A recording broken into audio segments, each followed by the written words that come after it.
చదువుదాం చూడండి. అపోస్తుల కార్యం 3వ అధ్యాయం 6వ వచనంలో, అంతటా పేతురు, వెండి బంగారములు నా యొద్ద లేవు గాని నాకు కలిగినదే నీకిచ్చుచున్నాను. నజరేయుడైన యేసుక్రీస్తు నామమున నడువమని చెప్పెను. ఆమేన్. చూసారా? ఈ భిక్షగాడంట కుంటితనంలో ఉండి భిక్షం అడుక్కుంటూ ఆ దేవాలయం ఎదురు కూర్చొని ఉన్నాడంట. ఈ పేతురు, సీమోను వీరందరూ దేవాలయంలోనికి వెళుతుంటే వాళ్ళు చాలా మంచిగా వైట్ అండ్ వైట్ బట్టలేసుకొని ఉంటారు కదా!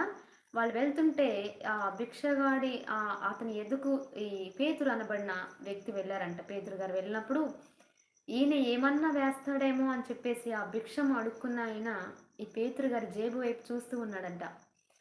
ఏమన్నా ఇస్తాడు అని చెప్పేసి ఆ జేబు వైపు చూస్తున్న డబ్బులు ఇస్తాడు అని చూస్తూ ఉంటే ఈయనేమన్నాడు తెలుసా? అంతటా పేతురు, వెండి బంగారములు నా యొద్ద లేవు గాని నాకు కలిగినదే నీకిచ్చుచున్నాను. నజరేయుడగు యేసు నామములో లేచి నడవమని చెప్పారంట. చాలా అద్భుతమైన మాట.